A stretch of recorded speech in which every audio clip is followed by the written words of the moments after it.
নমস্কার বন্ধুরা, আমি ঋত্বিক আর আমাদের চ্যানেল ভবিষ্যৎ দৃষ্টিতে সকলকে স্বাগত জানাই। বন্ধুরা, আজকে আমরা কথা বলবো শেয়ার মার্কেটে কারা কারা ভালো ট্রেডার বা ইনভেস্টার হতে পারে। তাই ট্রেডিং, শেয়ার মার্কেট এবং ক্রিপ্টোকারেন্সিতে কাদের জন্য ভালো সুযোগ রয়েছে সেটা আমরা একবার দেখে নেব।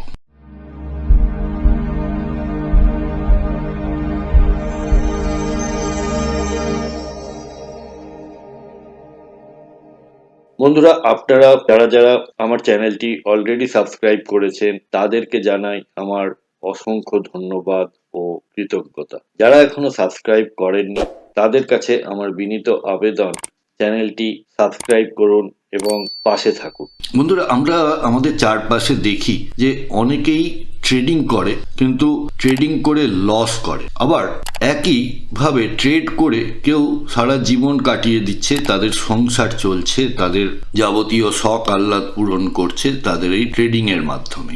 তাই share market, future, crypto, commodity এইগুলো কিন্তু সবার জন্য নয়। জন্ম ছক অনুযায়ী কারা কারা এই ফিল্ডে সফল হতে পারে।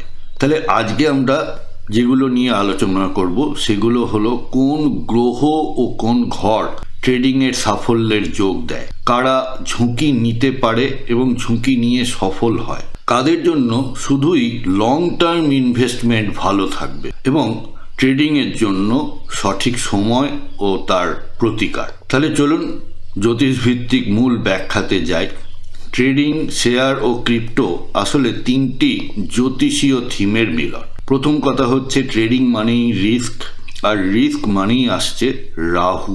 দ্বিতীয়ত হলো বুদ্ধি ও গণনা অর্থাৎ ক্যালকুলেশন, যার কারক গ্রহ হলেন বুধ। এবং ঘরগুলির মধ্যে আমরা দেখব অর্থ ও লাভের ঘর, যেটা কিনা 2 ও 11 নম্বর ঘর। আর 5 নম্বর ঘর হলো বুদ্ধি, গণনা, ক্যালকুলেশন, ক্রিপ্টো কারেন্সি, ট্রেডিং এইগুলির ঘর। সুতরাং আমরা গ্রহ এবং ঘরগুলি এখান থেকে পেলাম।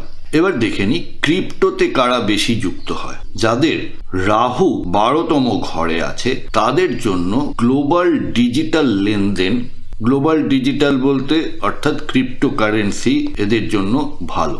রাহু এবং শনির যদি সম্বন্ধ বা সম্পর্ক থাকে সেক্ষেত্রে নিয়ন্ত্রণহীনতা ও টেকনিক্যালিটি লক্ষ্য করা যায়। তাহলে ট্রেডিংয়ে সফল হতে গেলে যে সকল গ্রহের আশীর্বাদ প্রয়োজন হয় সেগুলি হলো রাহু, ঝুঁকি plus speculative energy, high risk high reward চিন্তা ভাবনা, টেকনোলজি প্লাস ডিজিটাল কারেন্সিতে আগ্রহ। ক্রিপ্টো ট্রেডারদের চার্টে সাধারণত রাহুকে শক্তিশালী অবস্থায় দেখতে পাওয়া যায়। এছাড়া রয়েছেন বুধ, যা কিনা গণনা ও সিদ্ধান্তের কারক, চার্ট পড়া, ডেটা বোঝা, চার্টকে বিশ্লেষণ করা এবং টেকনিক্যাল অ্যানালিসিস। ইন্ট্রাডে ট্রেডারদের মধ্যে এটি ভূমিকা অত্যন্ত গুরুত্বপূর্ণ।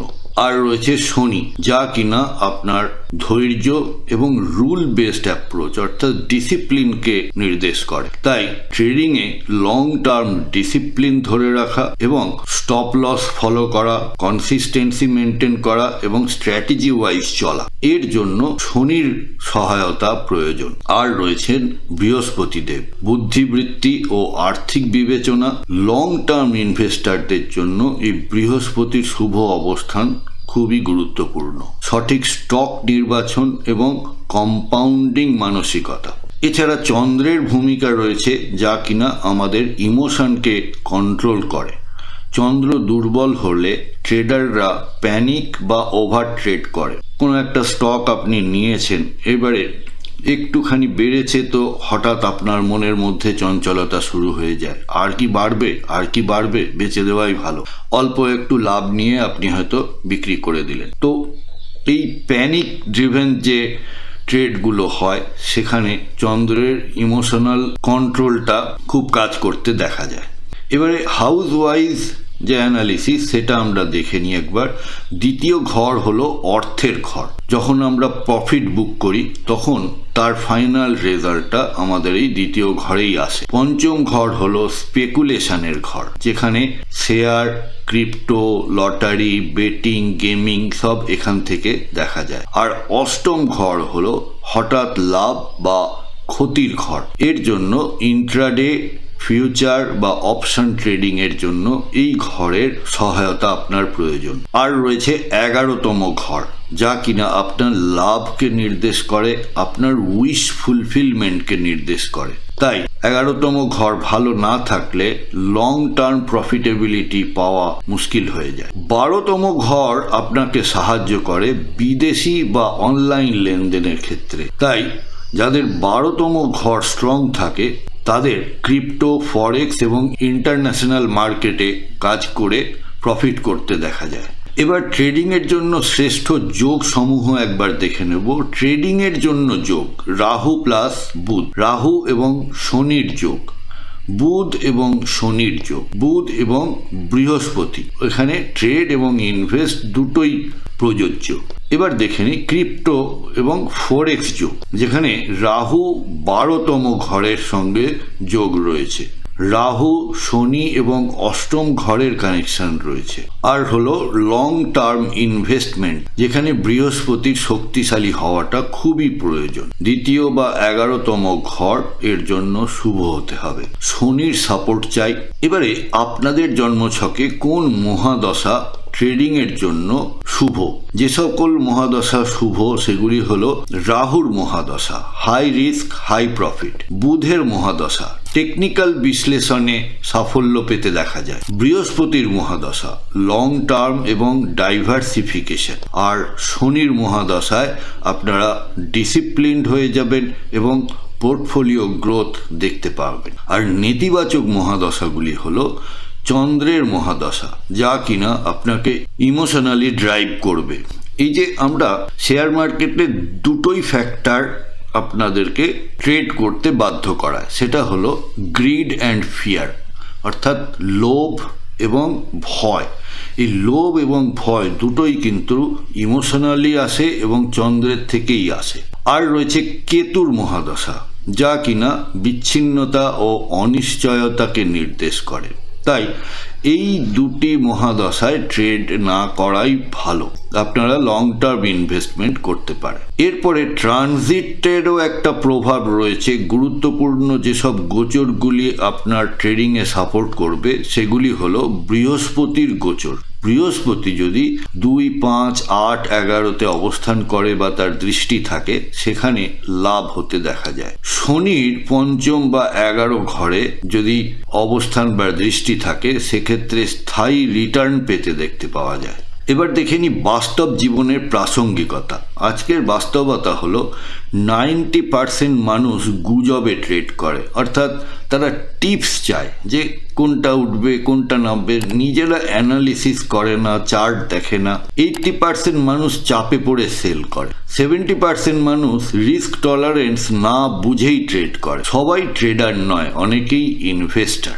যদি আপনারা আপনাদের ছকটা ভালো করে বোঝেন এবং দশা, মহাদশা এবং গোচর বা ট্রানজিটকে যদি আপনারা সাপোর্টে রাখেন, তাহলে আর পথ ভুল হয় না।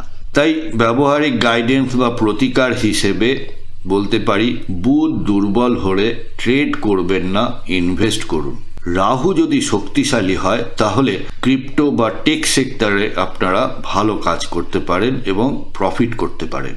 বৃহস্পতি শক্তিশালী হলে 5 থেকে 10 বছরের হোল্ডিং স্ট্র্যাটেজি অর্থাৎ লং টার্ম ইনভেস্টমেন্টের দিকে যান। আর চন্দ্র দুর্বল হলে মাইন্ড স্টেট ট্রেনিং করুন, মেডিটেশন করুন, যাতে করে মনকে আপনারা নিয়ন্ত্রণে আনতে পারেন। শনি দুর্বল হলে ডিসিপ্লিন প্র্যাকটিস করতে হবে আপনাদের। আর বুধ যদি দুর্বল হয়, সেক্ষেত্রে ম্যাথামেটিক্যাল ক্যালকুলেশন অর্থাৎ গণিত শেখা এবং রিসার্চ করা আপনাদের খুবই প্রয়োজন।